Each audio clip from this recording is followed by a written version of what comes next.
The fluorescent lights hummed above the checkout line at 10 p.m. Russell's hands shook as he counted his last $10 for the second time. In front of him, a young woman in a gray hoodie watched her credit card get declined. Once, twice, 3 times. The cashier's fingers drummed impatiently on the counter, while the line behind them shifted and muttered. Russell looked down at the woman's basket: bread, eggs, bottled water. Then at his own empty cart. The same things he'd come to buy for Owen. His son would go without breakfast tomorrow. The woman's shoulders tensed as she reached for another card, and something in that small gesture of quiet desperation made Russell move. He slid his final $10 bill across the scanner before his mind could argue with his heart. The woman turned to him, her eyes catching the faded name tag on his janitor uniform. For a moment, their gazes held. Then Russell walked into the parking lot, hands empty, collar pulled tight against the November wind. He didn't know her name. He would never see her again. Or so he thought. Because 48 hours later, a single signature would take everything he'd spent 3 years building. And when he finally learned who signed that paper, the truth would be far more devastating than losing his job. Russell's shift at Sterling Industries had ended an hour ago, but he'd stayed late to finish waxing the executive floor. No one asked him to. No one ever noticed. But Russell took pride in his work, even if that work meant scrubbing toilets in a building where people earned more in an hour than he made in a month. The uniform he wore, navy blue with Sterling Industries facilities embroidered in gold thread, hung loose on his frame now. He'd lost weight over the past year. Too many meals skipped, so Owen could have seconds. The $10 bill in his wallet represented everything left until Friday's paycheck. Russell had already paid rent, already covered Owen's school lunch account for the week, already set aside money for the bus pass. This money was supposed to buy milk, bread, and maybe some peanut butter if he could find it on sale. He'd done the math 3 times on the bus ride over, calculated exactly what he could afford down to the last quarter. The fluorescent lights reflected off the worn linoleum as he walked toward the dairy section, his work boots squeaking softly with each step. At the checkout line, the woman in front of him tried her card 3 times. Declined. Declined. Declined. Russell saw her hands shake slightly, recognized that tremor from his own desperate moments. The people behind them began to shift and whisper. Someone muttered about holding up the line. The cashier, a teenager with bright pink hair, held the card reader out like an accusation. The woman pulled out her phone, thumbs moving frantically, then looked up with an expression Russell knew too well. The realization that no calculation would change the reality that she couldn't pay. Her basket held bread, eggs, water. The same essentials he'd come to buy. Russell thought about Owen, 7 years old with his mother's dark eyes, and Russell's stubborn chin. The boy never complained about the things they didn't have, never asked why his sneakers had holes, or why dinner was often just rice and beans. Owen trusted Russell completely, believed without question that his dad would take care of everything. That faith was the heaviest thing Russell carried, heavier than any bucket of cleaning supplies, heavier than the knowledge that one unexpected expense could topple their carefully balanced budget like a house of cards. What kind of man would he be if he taught his son to look away when someone needed help? What kind of father if he showed Owen that survival meant closing your heart? The decision took 3 seconds. Russell stepped forward, his hand already reaching for his wallet. The $10 bill felt thin between his fingers, almost weightless despite the enormous weight it carried. He laid it on the counter next to the card reader, not looking at the woman, not making a show of it. The cashier glanced at him, confused for a moment, then understood and began scanning the items. Russell kept his eyes on the register display, watching the numbers add up.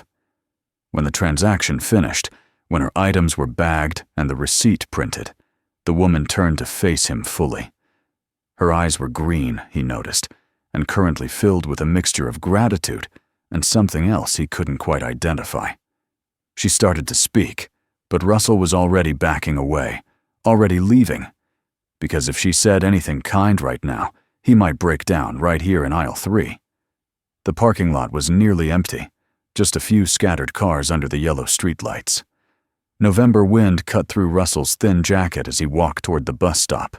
His stomach growled, reminding him that lunch had been a pack of crackers from the vending machine, and dinner was now not happening. He'd make something for Owen in the morning before school. There was still half a box of cereal, enough milk for one more bowl, if he didn't have any himself. Russell sat on the cold metal bench and pulled his jacket tighter.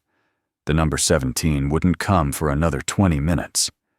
He watched his breath make small clouds in the air and thought about the woman's expression, that moment when their eyes met. He didn't regret helping her. But sitting there in the dark with an empty stomach and empty hands, Russell allowed himself one moment of overwhelming tiredness, one moment of wondering how much longer he could keep this up. The bus ride home took 35 minutes, winding through neighborhoods that grew progressively shabbier. Russell watched the city slide past the grimy windows, closed storefronts, chain-link fences, houses with bars on the windows. Their apartment building was a squat brick structure wedged between a laundromat and a convenience store with a flickering neon sign. Russell climbed the 3 flights of stairs slowly, his knees aching. The hallway smelled like fried food and cigarette smoke. He unlocked the door as quietly as possible, slipping inside the small space he and Owen called home. He checked on his son, pushing open the bedroom door just enough to see Owen's small form buried under blankets. The boy slept with his mouth slightly open, one arm wrapped around the stuffed dog Russell had found at Goodwill 2 Christmases ago. 7 years old, and already carrying more resilience than most adults. Owen's mother had left when the boy was 2, walked out one morning and never came back. No note, no explanation, just gone. Russell had been 24 then, working construction and barely keeping his head above water. The transition to single father had been brutal. Lost jobs, maxed out credit cards, days when he wasn't sure they'd make it. But they had made it. They were still making it, one day at a time, one choice at a time, one sacrifice at a time. Russell pulled Owen's door closed and walked to the couch. His phone buzzed in his pocket. A text from the electric company reminding him that his bill was overdue.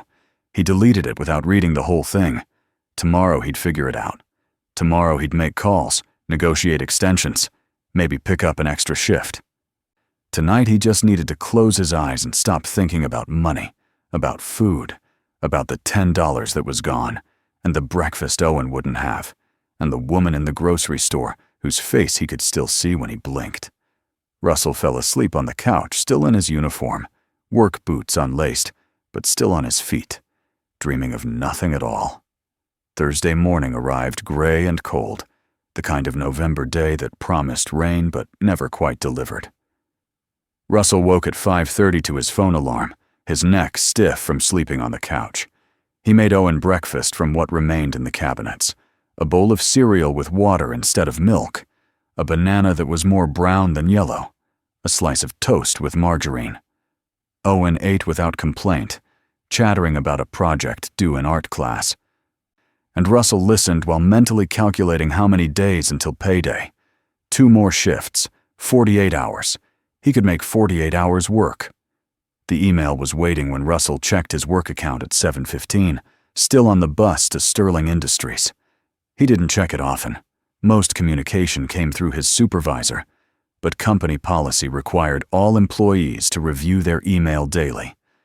The message had arrived at 6:47 that morning, sent from HR with the subject line, "Immediate meeting required." Russell's stomach dropped even before he opened it. The body of the email was brief and clinical. "Please report to Human Resources, Suite 1205, at 9 a.m. today, regarding an urgent employment matter. Attendance is mandatory." He read it 3 times, trying to find some other interpretation. some explanation that didn't end with him losing his job. But he'd been working long enough to know what an email like this meant. At 8:55, Russell stood outside Suite 1205 in his janitor uniform, feeling acutely aware of how out of place he looked among the polished professionals moving through the hallways. The HR offices were on the 12th floor, a space he'd cleaned hundreds of times, but never entered as anything other than maintenance staff. The furniture here was expensive, the carpet thick enough to muffle footsteps, the lighting soft and flattering, everything designed to make people feel comfortable, valued. Russell felt neither. He knocked on the door at exactly 9 o'clock. A woman's voice called for him to enter. Inside, 2 people waited. Patricia Chen from HR, a woman in her 40s with a permanently sympathetic expression, and someone Russell didn't recognize, a younger man in an expensive suit taking notes on a tablet. Patricia gestured to a chair across from her desk. Russell sat, his hands gripped together in his lap. She slid a folder across the polished surface toward him, her face arranged in practiced neutrality. The conversation that followed lasted less than 10 minutes. Restructuring, she explained. New CEO taking the company in a different direction, streamlining operations, reducing overhead. His position was being eliminated effective immediately. They appreciated his 3 years of service. There would be 2 weeks of severance pay. Security would escort him out once he'd collected his personal belongings. Patricia delivered each sentence with the same gentle, apologetic tone, as if kindness in her voice could soften the blow of the words themselves. Russell heard maybe half of it, his mind already racing ahead to the impossible math. Rent due in 2 weeks, Owen's school expenses, the electric bill, groceries, the bus pass, everything balanced on the thinnest edge, and now tumbling into freefall. He asked if there was any chance of reconsideration, of transfer to a different position, anything. Patricia shook her head, still sympathetic, still sorry. The decision came from the top, she said. New CEO, new priorities. Natalie Sterling, the founder's granddaughter, recently returned from heading the European operations, was implementing sweeping changes across the company. Personnel decisions were final. Russell thought about asking to speak to someone higher up, to explain that he was a good worker, reliable. Never late, never caused problems. But he could see in Patricia's carefully neutral expression that it wouldn't matter. He wasn't a person to them, not really. He was a line item on a budget, overhead to be reduced, a number that had been calculated and found unnecessary. Security waited outside the HR office, a guard Russell recognized from the night shift. The man had the decency to look uncomfortable as he accompanied Russell to the facilities office to clean out his locker. There wasn't much: a change of clothes, a photo of Owen, a coffee mug someone had given him last Christmas. Russell packed everything into a plastic grocery bag, while the security guard stood by the door, both of them pretending this wasn't humiliating. The walk to the service exit felt endless. Past the break room where his former co-workers carefully avoided eye contact, past the time clock he'd used thousands of times, past the bulletin board still displaying last month's safety reminder. Russell stepped outside into the November air at 10:37 a.m., holding his plastic bag of belongings and feeling like the ground had disappeared beneath his feet. Russell sat on that bus bench across from Sterling Industries for more than 5 minutes. He sat there for nearly an hour, watching people stream in and out of the building's main entrance. Young professionals with coffee cups and purpose, moving through their morning with the confidence of people who knew their jobs would still exist tomorrow. His phone buzzed periodically with texts he didn't read. Finally, the cold seeped through his jacket enough to force him to move. He caught the bus home, riding through the city in a daze, the plastic bag of his belongings sitting in his lap, like evidence of some crime he didn't remember committing. Back at the apartment, Russell sat at the kitchen table with his laptop, a battered Dell he'd bought refurbished years ago, and opened job search websites. Night shift, janitorial positions, warehouse work, retail, anything that would hire him quickly, anything that paid enough to keep them afloat. The requirements all seemed impossible. Reliable transportation, open availability, previous experience in roles he'd never held. He filled out applications anyway, answering questions about his education and skills, watching his inadequacy translate into digital forms. By 3 o'clock, Russell had applied to 17 jobs and heard back from none. The days that followed blurred into desperate routine. Wake early, make Owen breakfast from dwindling supplies, walk him to school to save bus fare, then spend hours applying for jobs that seemed to vanish the moment he clicked submit. Russell picked up gig work where he could find it, delivering groceries through an app, moving furniture for cash, anything that didn't require an interview or background check or time he didn't have. The money barely covered their daily expenses. The severance check sat in his account like a countdown timer, getting smaller with every bill paid, every meal bought, every impossible choice between rent and electricity and food. Owen's school sent home a flyer about an after-school program starting in January. Russell threw it away before Owen could see it. There was no money for extras. There was barely money for necessities. One night, Caleb asked why they were eating peanut butter sandwiches for dinner again, and Russell had to turn away so his son wouldn't see the shame and frustration on his face. He made up something about trying a new diet, about peanut butter being good protein. Owen accepted this without question, that absolute trust that gutted Russell every single time. 2 weeks after losing his job at Sterling, Russell's phone rang with an unfamiliar number. He answered expecting a robocall, but instead heard Principal Fletcher's voice from Windsor Elementary. They'd received his application for a facilities helper position. Had he applied to work for the school? Russell didn't remember applying, then realized he must have submitted it during one of those desperate late-night sessions when he was applying to everything he could find. Fletcher explained that the school had received a grant to expand their after-school enrichment program.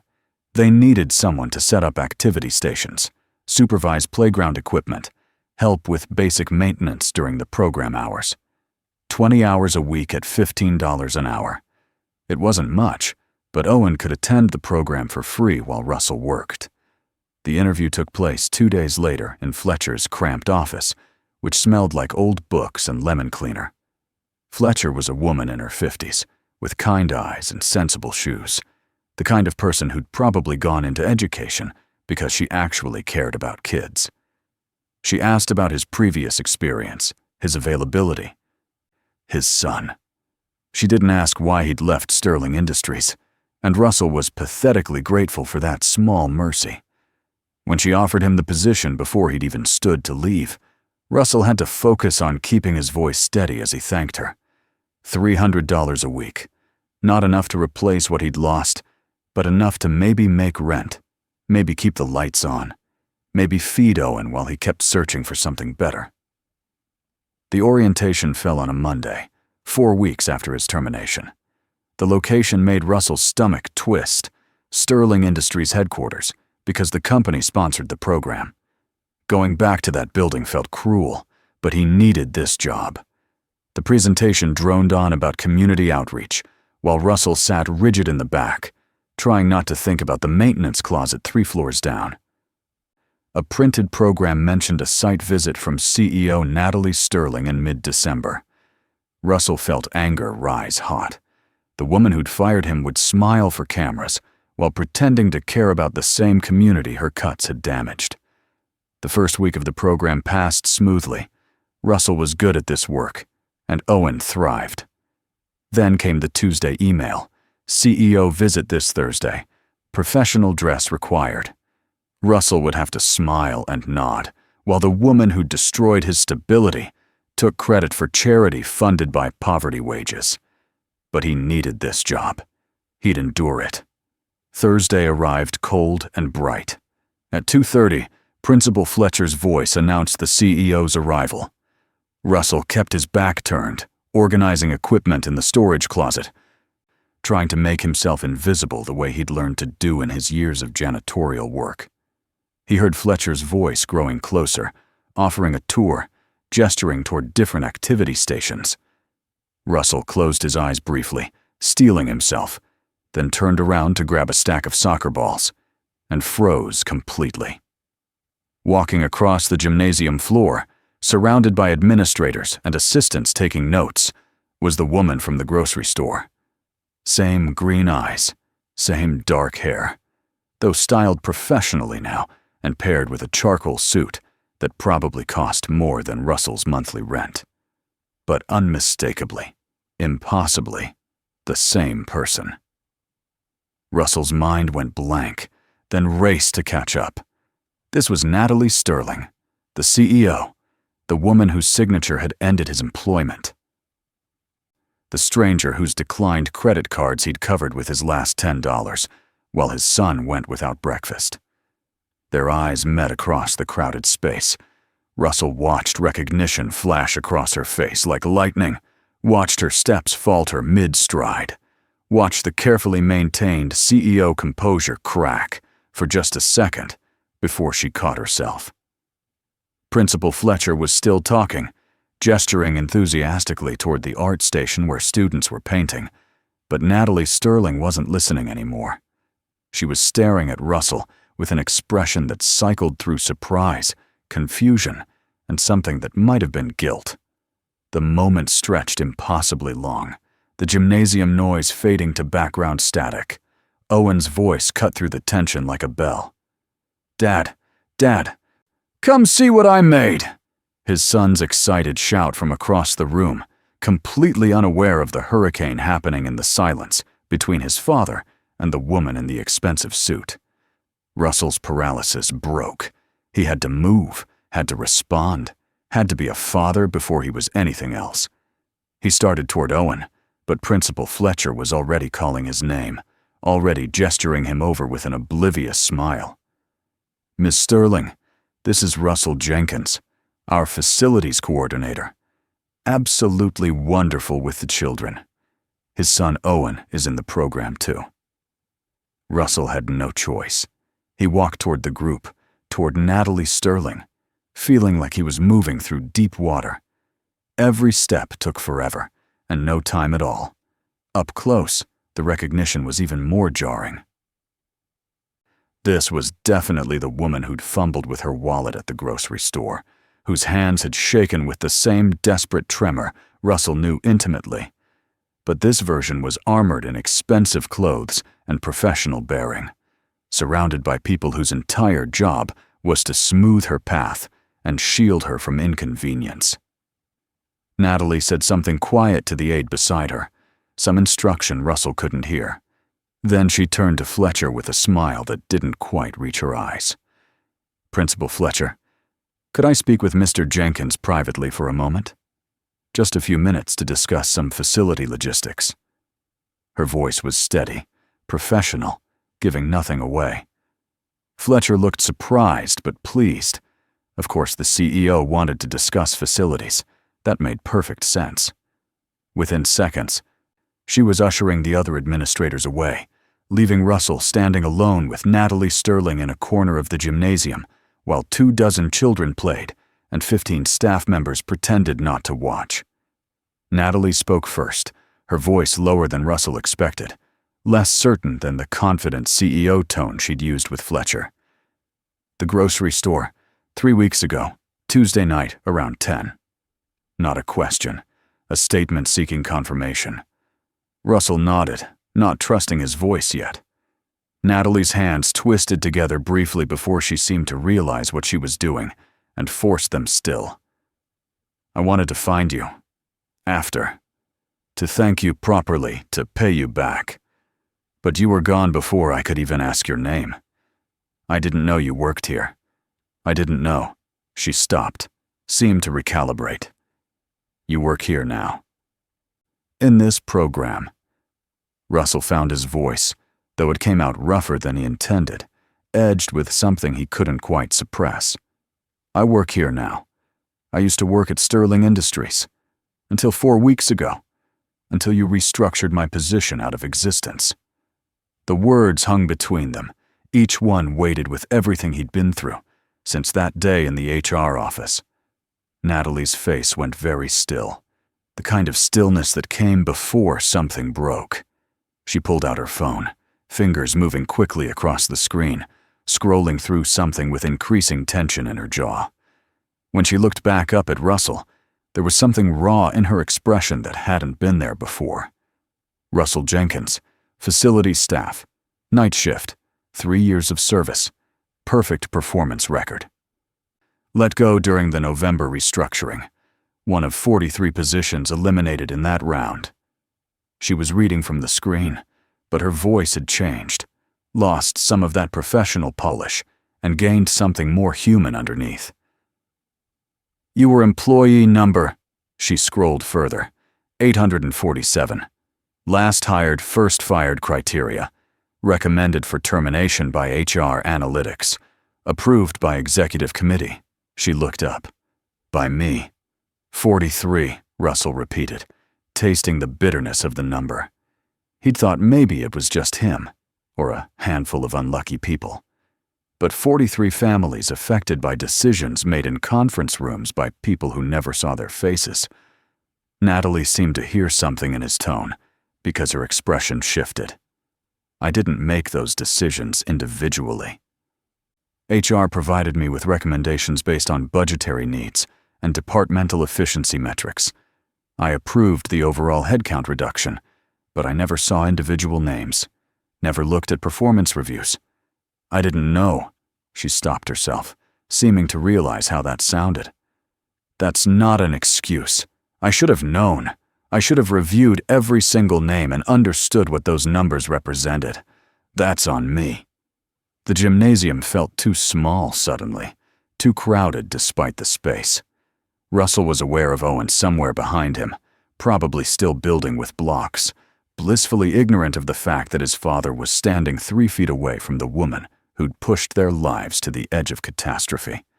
He was aware of the other staff members trying to look busy, while absolutely listening to every word.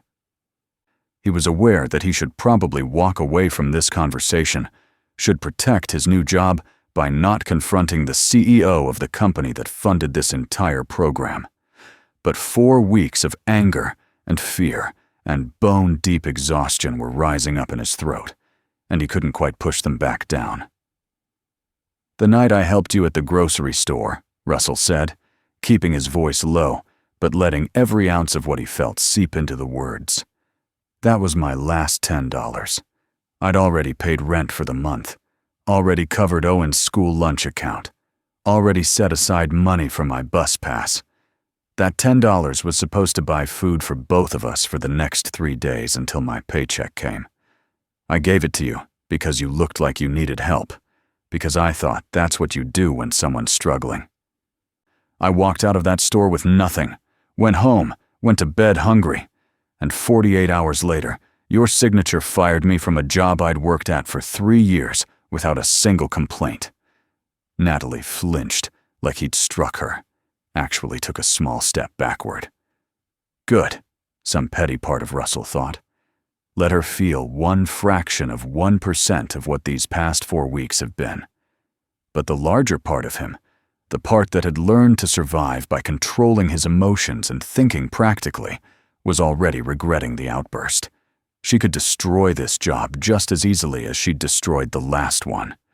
He should apologize, should back down, should remember his place in the hierarchy of power. Before he could speak, though, Natalie did something Russell didn't expect. She closed her eyes briefly, took a deep breath, and when she opened them again, the CEO mask had slipped completely away. What remained looked more human, more vulnerable, more real. "That night," she started, her voice quiet enough that Russell had to lean slightly closer to hear over the gym noise. "I had just flown back from London, 18 hours of travel. I landed at 5 p.m. and went straight to a meeting at Sterling that ran until 9:30. My cards were blocked because my bank flagged the sudden location change from Europe to the US as potential fraud. My phone was at 4% battery and died while I was trying to call the bank. I was jet-lagged and exhausted, and I'd been living on airplane food for almost a day. I just wanted to get something simple and go to the hotel and sleep before I had to be back at the office at 6 a.m. She paused, and Russell could see her gathering the courage to continue. I don't say this for sympathy. I'm not comparing my bad day to what you've been through. I say it because I need you to understand that I wasn't running some test of character. I wasn't pretending to struggle to see how people would react. I was actually stuck and actually embarrassed and actually grateful when you helped me. That was real. Russell wanted to stay angry. Anger was simpler than this complicated mess of partial explanations and impossible choices. But he'd been working too long, struggling too hard, to pretend the world operated in black and white anymore. He thought about his own decisions over the past month, which bill to pay first, which meal to skip, how to divide limited resources among unlimited needs. He thought about choosing to give his last $10 to a stranger, even though Owen would go without breakfast the next morning. Sometimes there were no good choices, only less terrible ones. That didn't make the consequences hurt any less, but it meant blame wasn't as straightforward as he wanted it to be. What happens now? Russell asked finally, forcing himself back to the practical question beneath all the emotion. Because this moment, whatever it meant philosophically or emotionally, would end eventually, and he'd still need this job at the school. He'd still need to feed Owen and pay rent and survive the daily calculus of poverty. Natalie seemed to understand exactly what he was really asking underneath the simple question. "I'm not firing you," she said immediately, urgently. Like she needed him to hear that above everything else. "This job is yours for as long as you want it. I can't undo what happened at Sterling. I can't give you back those 4 weeks of struggle. But I can make absolutely certain that you're not punished in any way for speaking honestly to me today." She hesitated, and Russell could see her weighing something, deciding whether to continue. Then she seemed to come to a conclusion and pushed forward. "And I can offer you something else. Come back to Sterling Industries, not as a janitor, as a facilities manager. It's a supervisory role. Salary instead of hourly. Full health benefits, medical, dental, vision, retirement contribution matching, paid vacation, oversight of the entire night shift facilities team across all our buildings." The offer landed like a physical thing between them. Too large to process immediately, too complicated to accept or reject without thought. Russell's first instinct was refusal. Pride demanded it. How could he go back to the building that had thrown him away like trash? How could he work for this woman, report to executives who'd approved his termination without a second thought? But pride didn't pay rent, or buy groceries, or give Owen a stable future. Pride was a luxury Russell couldn't afford, had never been able to afford. "Why?" he asked, hearing the suspicion in his own voice. "Because you feel guilty about what happened. Because I helped you when you needed it, and now you owe me?" Natalie's expression hardened slightly, not with anger, but with something more like determination. "Yes, I feel guilty. I should feel guilty. I made a decision without understanding the full impact, and that's on me. But that's not why I'm offering you this position." She met his eyes directly, and Russell could see her choosing her words carefully. "That night at the grocery store, you taught me something I'd forgotten. Or maybe something I never fully understood, because I've never had to struggle the way you have. You had $10. You needed that money desperately, but you saw someone who needed help, and you helped anyway, even though it cost you everything you had left. That kind of character, that's what I need at Sterling Industries. Not people who only do the right thing when it's convenient or profitable. People who do it even when it costs them something real." Russell thought about it, really thought about it. running the numbers in his head the way he'd learned to do when every decision had financial consequences that rippled outward for weeks. A managerial salary would mean actual stability for the first time in Owen's life. Health insurance would mean taking his son to the doctor when he was sick instead of hoping it wasn't serious and watching for symptoms to worsen. Dental coverage would mean fixing that cavity Owen had instead of just monitoring it and praying it didn't get infected. Retirement contributions would mean maybe, possibly, someday, not being 70 years old and still one emergency away from catastrophe. The practical benefits were enormous, life-changing, but it would also mean walking back into that building that had discarded him, working alongside people who'd watched him get escorted out by security 4 weeks ago. It would mean reporting to executives who'd approved his termination, attending meetings with people who'd never known his name, even when he was cleaning their offices every night. It would mean accepting that his value as a human being had apparently required proof through his actions before Natalie Sterling would see him as worth keeping. The humiliation of that burned in his chest. The necessity of it burned even more. "I need time to think about it," Russell said finally, forcing the words out past the tangle of pride and practicality warring in his chest. "I need to talk to Principal Fletcher about the program here, about what my leaving would mean for Owen and the other kids. I need to figure out logistics, housing, childcare, schedules, and I need—" He paused, trying to find words for something he barely understood himself. "I need to do this without feeling like I'm being rescued. If I come back to Sterling Industries, it has to be because I earned that position through my work and my skills, not because you feel bad about what happened, or because I helped you when you didn't know who I was. I can't accept this if it's charity or guilt. I need to know it's real." Natalie nodded slowly, and something like respect flickered across her face. "That's more than fair. That's exactly the right way to approach this." She pulled out a business card from her jacket pocket, held it out to Russell between 2 fingers. The cardstock was heavy, expensive, embossed. My direct number. Not the main office line, not an assistant. If you have questions about the offer, if you need clarification on anything, if you want to discuss expectations or responsibilities or anything else, call me directly. I'll answer, or I'll call you back within an hour. This is a real offer, Russell, based on a real assessment of your value. I'll have HR send you all the formal details, full salary breakdown, benefits package, job description, performance expectations. You can make an informed decision with complete information."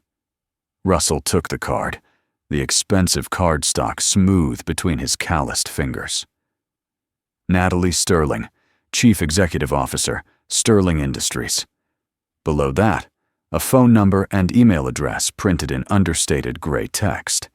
He tucked it into his pocket without comment, his mind already spinning ahead to conversations he'd need to have, decisions he'd need to make.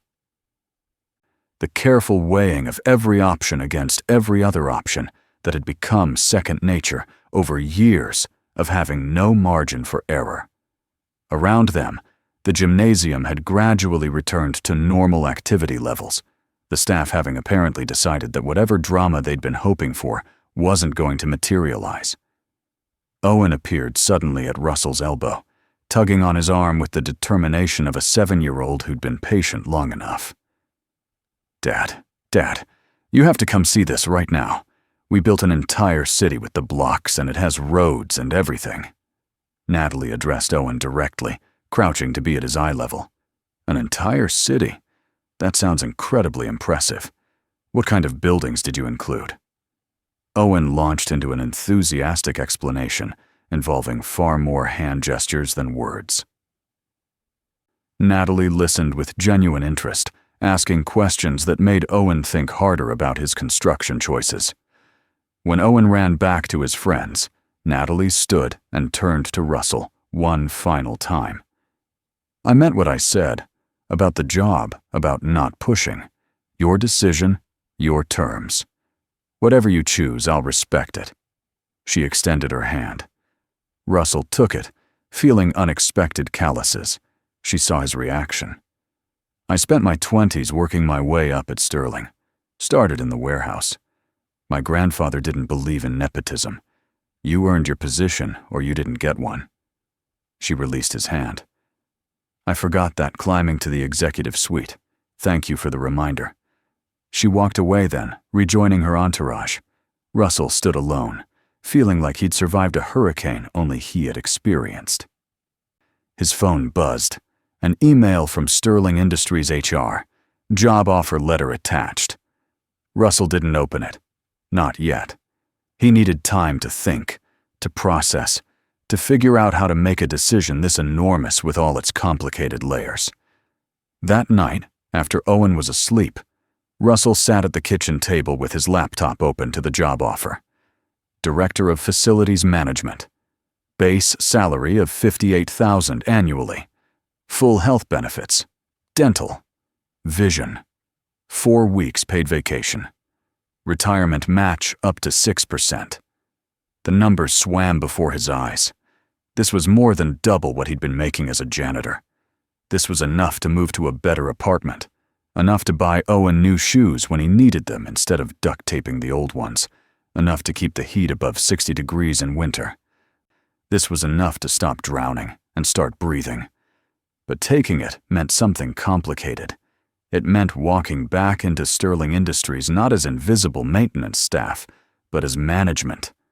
It meant working under Natalie Sterling's leadership, reporting to the same people who'd let him go without a second thought. Russell pulled out the business card Natalie had given him, ran his thumb over the embossed lettering. She'd said to call if he had questions. He had about 100 questions, most of them not answerable by anything she could say. How do you trust a company that fired you? How do you work for someone who signed your termination before ever meeting you? Russell thought about the grocery store again, about that moment of decision.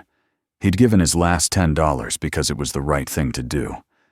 Because Owen was watching even when he wasn't present. Because the kind of man Russell wanted to be was someone who helped even when it cost him. Maybe this was the same kind of decision. Taking the job not because it was comfortable or because it erased the past 4 weeks, but because it was the best choice for Owen's future. He picked up his phone and typed out an email to Sterling Industries HR. He would accept the position.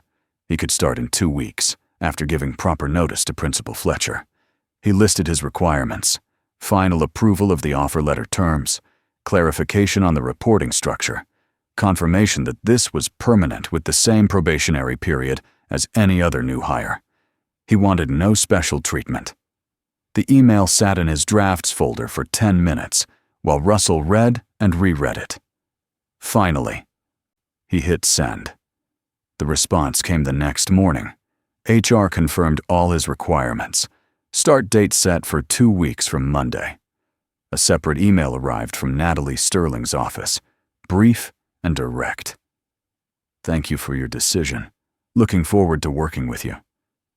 Russell saved both emails and went to tell Principal Fletcher he'd be leaving. She was disappointed, but understanding, already talking about restructuring to cover his responsibilities. Owen took the news with characteristic resilience, sad to leave his new friends, but excited when Russell explained the new job meant they could afford things they'd been doing without. The 2 weeks passed in a blur of transitions. Russell trained his replacement at the after-school program, helped Owen adjust to the new schedule, bought clothes appropriate for a management position. The Friday before his start date, he took Owen to a barbershop for a real haircut instead of the bathroom scissors job Russell usually did. They went to a sit-down restaurant after, nothing fancy but the kind of place with menus and waiters. Owen ordered a burger with fries and a chocolate milkshake, chattering about how his dad was going to be a boss now. Russell watched his son's animated face and felt something in his chest loosen slightly. Monday morning arrived clear and cold. Russell wore his new clothes, khakis and a button-down that actually fit, shoes that weren't work boots. He dropped Owen at school, then caught the bus to Sterling Industries, for what felt like both a return and a first time. The security guard at the front entrance checked his ID and directed him to the 12th floor for orientation. Different floor, different purpose. Russell rode the elevator up, watching the numbers climb, feeling the weight of this decision settle into something more like determination than doubt. The morning consisted of paperwork and orientation materials and tours of departments Russell had cleaned but never been part of. He met his team, 6 night shift facilities, workers, all of whom looked as confused as Russell felt about the rapid promotion. He met his supervisor, Karen Hayes, the director of operations, a no-nonsense woman in her 50s, who made it clear she expected results and didn't care where Russell had come from. He appreciated that more than any sympathy. By lunch, Russell's head was swimming with information about budgets and scheduling and vendor contracts and 100 other details that would become his responsibility. The afternoon brought a meeting with the full facilities management team. Russell sat in a conference room that he'd vacuumed countless times, now on the other side of the table. More than once he caught himself starting to defer to people who were technically his peers now, had to consciously straighten his spine and speak with authority he didn't quite feel yet. But he'd earned this position. Natalie Sterling had said so. More importantly, he'd choose to believe it. The day ended at 5:30. Russell gathered his new employee materials and headed for the elevator. On the way down, he passed the service entrance where he used to clock in for night shift.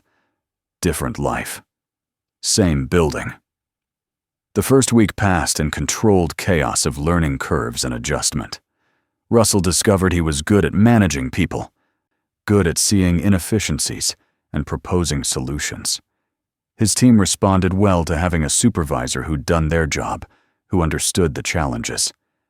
By Friday, Russell felt less like an imposter and more like someone who might actually belong. Friday afternoon, his desk phone rang with Natalie Sterling's extension.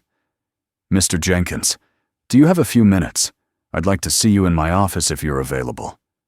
The executive suite on the 22nd floor was designed to impress. Floor-to-ceiling windows, expensive art, furniture worth more than Russell used to make annually. Natalie's office was large, but less ostentatious than expected. Organized chaos, papers stacked purposefully, dual monitors, multiple coffee cups. She gestured Russell to a chair. "I wanted to check in on your first week. Karen sent positive assessments, but I wanted to hear from you directly." Russell gave an honest report. Steep learning curve, but manageable. Team responding well, confident in meeting demands. Natalie listened without interrupting, then leaned back. "I'm glad it's going well. I've been reviewing all 43 terminations from November, reading performance reviews, employment history, understanding who those people actually were beyond titles." Russell stayed silent. Natalie continued. "I found 12 cases where termination was wrong. Good employees, strong performance, let go because of criteria that didn't account for actual value. I'm reaching out to all 12, offering positions appropriate to their skills. You were one of 12. The others get their calls next week." 12 people. 12 families affected by her decision to look deeper. It didn't undo damage, didn't erase weeks of struggle, but it meant something. "Why tell me this?" Russell asked. Natalie's expression shifted. "Because I needed you to understand that the grocery store mattered. But it wasn't the only thing. I'm offering this job because I reviewed your file and saw 3 years of excellent performance. Work beyond your position, training new hires, covering shifts, maintaining equipment that wasn't your responsibility. You earned this through your work. The grocery store just made me actually look at your file instead of accepting HR's recommendation blindly." Russell absorbed this, feeling a knot in his chest loosen. He'd needed to hear this wasn't charity. "Thank you," he said simply, "for looking deeper, for caring about the people affected." Natalie nodded, something sad in her expression. "I'm trying to be better." That's all any of us can do. Learn from mistakes. Do better going forward. At the door, she stopped him. That $10. I never paid you back. Russell shook his head. Don't. I didn't help to get something in return. I helped because you needed it, and I could provide it. That's the only transaction that mattered. Something in Natalie's expression suggested understanding. Then let me say thank you. Not as your boss. As the person in that grocery line who was given kindness when she needed it most. Thank you, Russell. He nodded, throat tight, then left her office and returned to normal work. 6 months folded by. Russell settled into his role, earning respect through competence rather than unusual circumstances. The paycheck allowed small luxuries once impossible. New clothes for Owen when needed, groceries without calculation, comfortable heat. Owen thrived, stopped that careful assessment of whether his wants were worth sacrifice. Natalie Sterling became someone Russell saw occasionally at meetings, less a symbol of termination, and more just the CEO doing her job. The grocery store became something that had happened, rather than something defining their interaction. One evening, Russell took Owen to that same grocery store. Owen pushed the cart, chattering about a science project. Russell added items without checking prices, without constant calculation. At checkout, they paid $63 without hesitation. Leaving the store, Russell noticed a young woman on the bench outside, crying quietly. He stopped. "Excuse me, are you okay?" She looked up, eyes red. "I'm fine, just waiting for my ride." The lie was transparent. Russell pulled out a 20. "For whatever you need tonight. No questions, no strings." The woman stared. "I can't take that from a stranger." Russell smiled. "Someone told me kindness doesn't need repayment to the same person. Just pass it forward when you're able." He pressed the 20 into her hand and walked back to Owen. Owen looked up seriously. "You gave her money?" Russell nodded. "She needed help. We could help. That's what you do." Owen processed this. "Like the lady in the store you told me about." Russell had shared a simplified version of the grocery story with Owen, teaching about kindness. "Yeah, like that." They walked to the car, Owen swinging the grocery bag. Russell felt the weight of the lesson being learned. Someday Owen would face his own choice about helping when it cost something. Russell hoped his son would choose kindness. The drive home took them past Sterling Industries Tower, lit against the darkening sky. Russell glanced briefly. His workplace, his opportunity, the strange result of one grocery store decision. Life was unpredictable. A single choice could ripple outward in unforeseeable directions. Russell didn't regret giving away his last $10, not the hunger or fear that followed, because that choice led to this moment, driving home with his son, groceries in the trunk, tomorrow full of possibility instead of dread. Not because of karma or cosmic justice, but because living according to his values, even when it cost him, meant he could look Owen in the eye and teach lessons he believed. That night, after Owen slept, Russell stood at the kitchen window, looking at city lights. Same window where he'd stood 6 months ago wondering how they'd survive. Same view, different perspective. The struggles hadn't disappeared. There were still tight months, unexpected expenses, moments of anxiety. But constant crisis had eased. The perpetual edge of catastrophe had pulled back enough to breathe. Russell thought about Natalie and the 12 employees getting second chances, about the woman on the bench, hopefully using that 20 for something that made tonight easier, about Owen sleeping peacefully in the next room. Russell checked on his son one final time. Owen was sprawled across his mattress, covers kicked off. Russell tucked the blanket around small shoulders. Owen stirred, but didn't wake, just settled deeper with the absolute trust of a child who knew he was safe. Russell stood in the doorway. silhouetted by hallway light. This was what mattered. This small person who depended on him, who believed in him, who would grow up making his own choices about the kind of person he wanted to be. Everything else was scaffolding around this central truth. Russell was a father first. He went to his own room. Tomorrow would bring challenges, work problems, bills, Owen's needs. But tonight, Russell could sleep without gnawing anxiety, not because everything was perfect, but because he'd learned through this journey that kindness still mattered. Small actions still rippled outward. Helping someone when you couldn't afford to could somehow become an opportunity to build something better. Russell didn't believe in guaranteed rewards for good deeds. He'd seen too much suffering, too much randomness, but he believed in choosing kindness anyway. In helping when you could, even when it cost you. In raising your son to see struggling people and feel compassion instead of judgment. That grocery store night, Russell had made a choice based on those values. The consequences were far more complicated than imaginable. But standing here 6 months later, he wouldn't change that decision. Some things were worth more than money. Some lessons needed living rather than speaking. Some moments defined you in ways that rippled forward long after they passed. Russell turned off the light and lay down.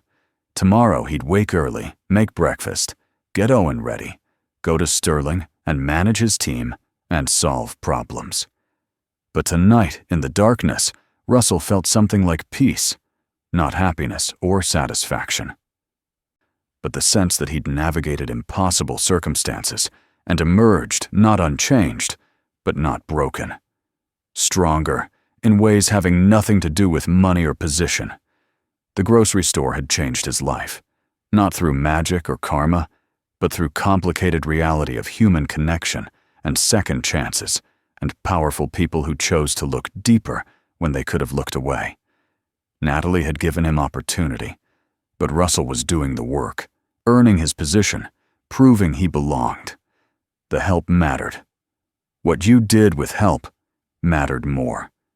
Russell slept, and morning would come with ordinary demands and extraordinary possibilities. Whatever tomorrow brought, Russell would face it with determination, with love, and with quiet knowledge that sometimes the smallest acts of kindness created ripples larger than anyone could predict.